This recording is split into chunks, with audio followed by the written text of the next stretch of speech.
between Alex Lewis and Joe Calzaghe. A prime Roy Jones Jr. against anybody. He's unbeatable. He was unbeatable because he was too quick and too skillful. But I mean, he totally done what he'd done, but it was a big knockdown. I'm trying to answer the question here, and you're like, no, but come on, show a bit of professionalism, please.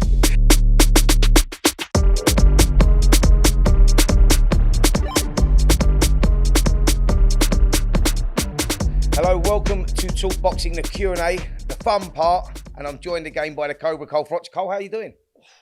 What does it look like I'm doing, mate?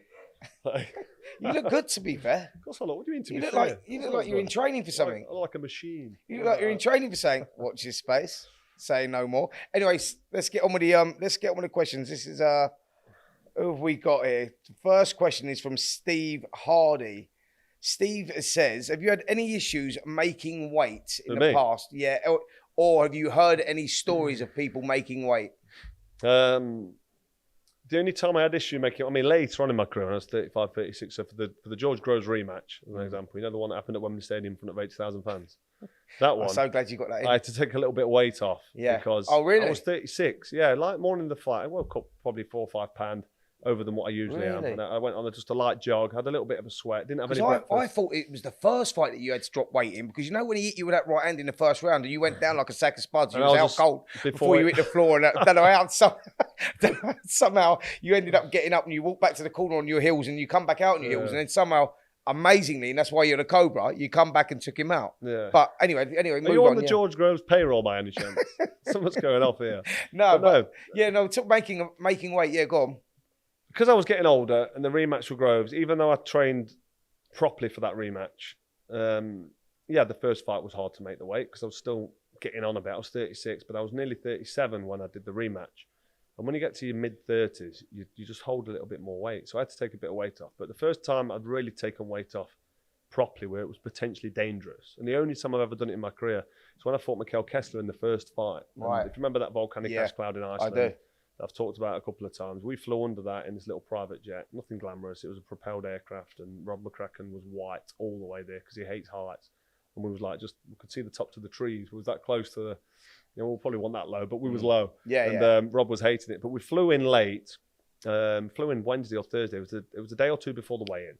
And I'd been barbecuing for a couple of, it was sunny and hot in England at the time. And the phone rang and said, right, the ash clouds stopped everyone from coming over there. But all of a sudden now, there's a private jet landing at East Midlands Airport. I wanted to jump on it. The fight's on. I'm like, I'm too heavy now. I'm like 12 stone 10. So I took weight off for the first time in my career. And I had a couple of cans of Guinness. I'm not a big drinker, but I have a Guinness. I had a barbecue, a bit of chips, a couple of days of the fight's off. And you know what it's like when you finish, stop training. Your body just... So I was like 12-10, jumped on a plane, got to Herning in Denmark, and I was heavy, mate. I sat in a red hot bath for 3-4 hours, kept filling the water up, got it to about 40 degrees, sweated out about 7 pounds of weight, wrapped myself up in towels, jumped in bed, went to sleep that night, woke up, took a couple more pounds off. And when you take weight off, it's dangerous. You feel dead at the weight. It's horrible, and it's you're gonna get beat. It's horrible when you're taking weight. Well, it happened to me. That's how my career ended. No, exactly. If I'm honest. That's what through making weight. Like I remember, with me, and that brain injury you had, that you was really, really fortunate to come out the other end of it and be as sharp as you are. If you don't mind me saying, you're sharper now than what you was before then, dare I say. And that's following on a brain injury to come out and to be just you're on the ball, aren't you? Yeah, you're high on life as well. I am high on life, mate. That is for sure. But what I'm saying is, because you took weight off. Yeah, when you dehydrate your body, sorry to stop you. Yeah. You don't just take away the water out of your skeletal muscle, and you don't just dehydrate your body. You take the synovial fluid from the spinal cord and the brain. So the fluid that the brain sits in also diminishes. So when you get hit in the head, your brain rattles against the inside of your skull and can cause a brain bleed. And in many instances, it does. That's why being dehydrated when you get into the ring is ridiculous. And that's what Chris Eubank Jr. did in the first fight with Liam Smith. And that's what you did when you boxed. Yeah. And I've only done it once. And I went 12 rounds with Kessler. And I never touched down. I got hit on the chin hard, but I felt every single one. Yeah, you do. You do. You feel like someone's hitting you with a baseball bat. Like I used to have that. Like 12s, I won the European title when I was 21. Lost it when I was 23. But that making weight whilst I was European champion, because I had a good world ranking, you still try and stay down there as long as possible. And I used to train on the day of the weigh-in, and the weigh-in used to be at 6 o'clock then. Train on the day of the weigh-in. I'd come in about 8:12. Then I'd get down to 8:10. Wrap yourself in blankets and whatnot to sweat like old school style, and then you go all day without eating and whatnot. Your body doesn't have the time to rehydrate in 24 hours, and that was it takes 72 hours to rehydrate. Scientifically proven. You need to. Your body will take the fluid in and absorb it into your fat cells, but it won't drink it up. It won't absorb it like a sponge until 72 hours. You need 3 days, so you can't hydrate overnight 24 hours before the fight like you're doing a weigh-in. But you was making weight to the point where.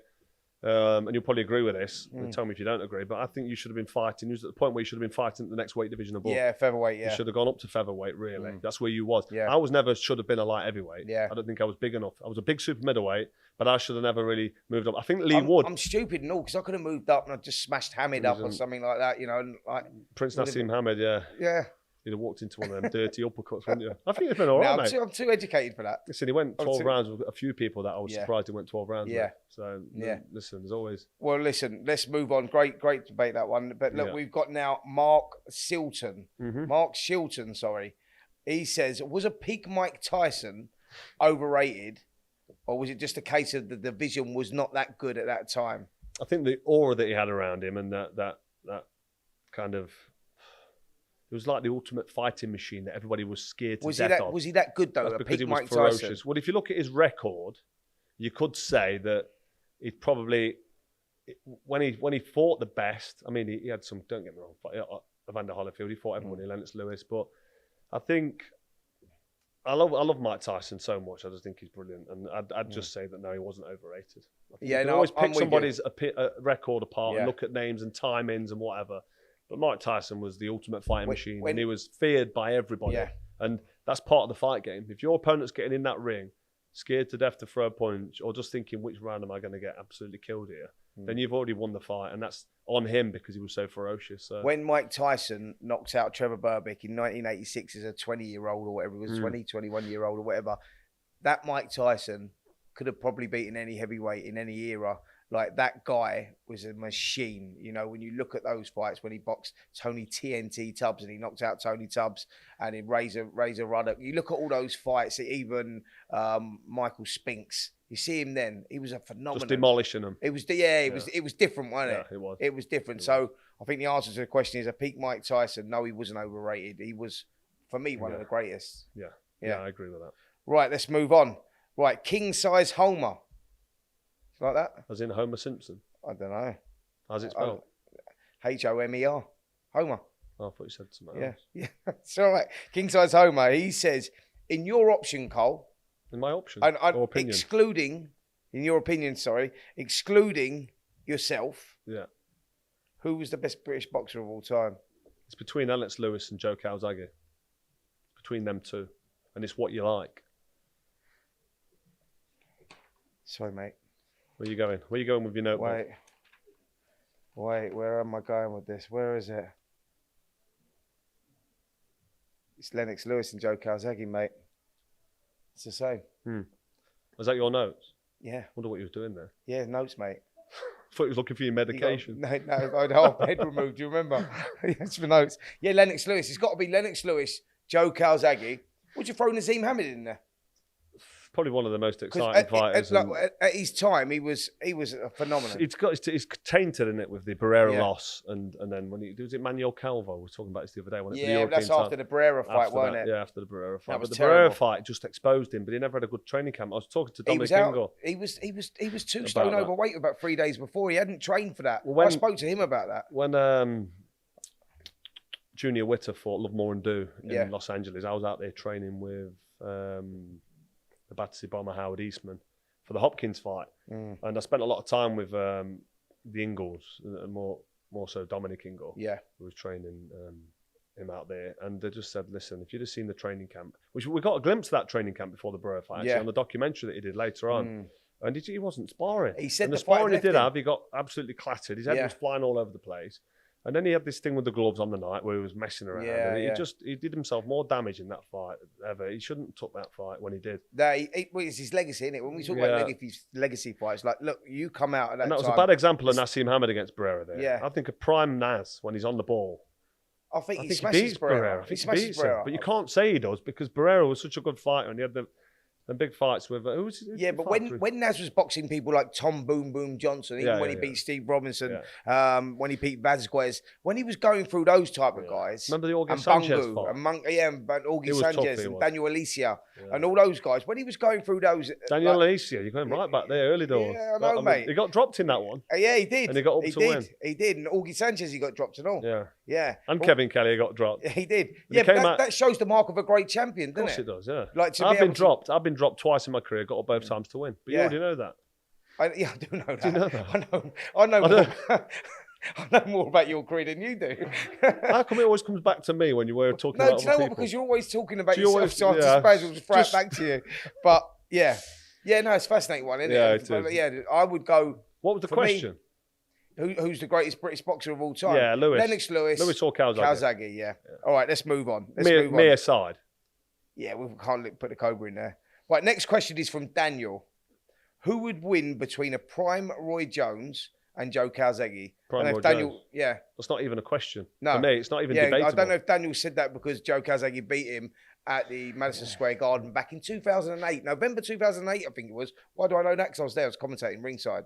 Joe Calzaghe went down really heavily in the first round. I'll tell you what, he was hurt and hurt badly. A prime Roy Jones, the reason I'm telling this story is because I think a prime Roy Jones would have finished the job right then.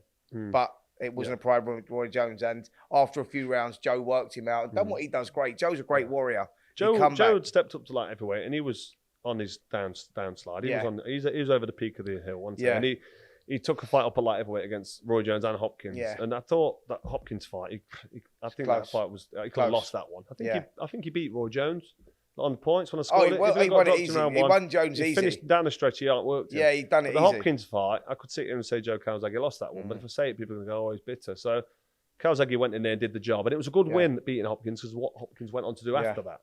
But the question was a prime Roy Jones Jr. against a prime Joe Calzaghe.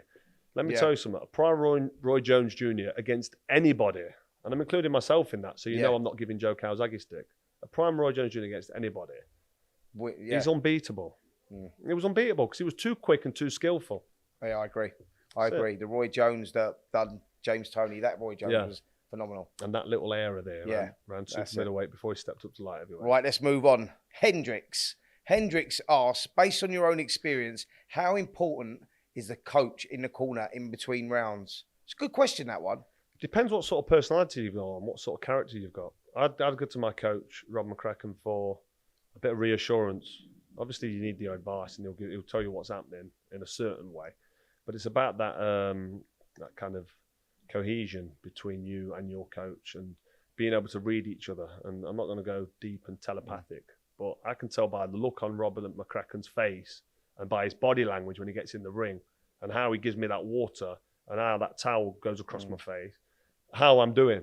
Because I'll know what mood he's in based on how the performance is going. Yeah, but could you explain to someone to say, like, you know, because for me, it was that second eye looking in, you go, your training says to you, right, listen, you're doing well now. I'm going to give you an example, like an analogy. You're doing well. You're on the front. You've only got a couple of rounds to go. Start using your brain a little bit now. Don't involve. Don't engage. Don't sit in the pocket. Get on the back foot. And that plays a big part, and it does. And he goes, you know, you get on the back foot and he changes. See, otherwise, you would go through that because you're in the moment, aren't you? And it's just a gladiatorial sport. So I think the answer to the question is, I think the importance of a corner man. It's massive. Is really fundamental in what happens in the fight. But you've got to respect your corner man. Yeah. You've got to have respect for your corner man, and you've got to trust him. And we'll talk about Anthony Joshua and Rob McCracken. If AJ don't trust Rob McCracken, he's got no respect for him anymore, then that relationship needs to move on. So AJ's done the right thing in that sense. And the question wasn't about AJ. But Rob McCracken would get in the corner with me in between rounds. And he might just say one simple thing like, good round. Yeah. Just say it, good round. And once he said that, I'm like, well, everything I've done is working then. I've won the round. I've had a good round. Keep doing what I'm doing until it changes. Because you get, like I said before, you can have a game plan. You can have a game plan, and that gets. Mike Tyson said it all changes when you get punched in the face. Yeah. But you've got to go back to that corner in between rounds and trust what's happening, what your cornerman's telling you was happening. If he's telling you you're losing, you need to step on the gas, or you need to get behind that jab, or you need to keep out the way for a round because you've just been dropped by Jermaine Taylor in round 3. Don't get caught again because you're a bit shaky. That, wasn't it? And then by round 8 or 9, a flash knockdown. That was a big knockdown. It wasn't massive. No, it was. if by round 8 or 9, no, you've got to then turn it around. You've got to press Kobe home. done what he'd done, but it was a big knockdown. I'm trying to answer the question here, and you're like, No, come but on, show a bit of professionalism, please. So by round 8 or round 9, when I've got to do the big finish, he's not telling me to throw a double jab right and left uppercut, right uppercut, body shots, head shots. He's telling me, get on your front foot and put shots together. Step on the gas. Though, weren't you? That's probably why, because you needed the knockout. I was behind. Yeah, and you done what the Kobe done. That's why you created the legacy you got. I won the fight, mate. You did. I won the fight in emphatic style. And before you start another fight right here, I think we better finish it there. So, listen, that's another great episode there, a great Q&A. Remember, Talk Boxing out again on Wednesday. Until then, make sure you like the video, subscribe to the channel, and we'll see you soon.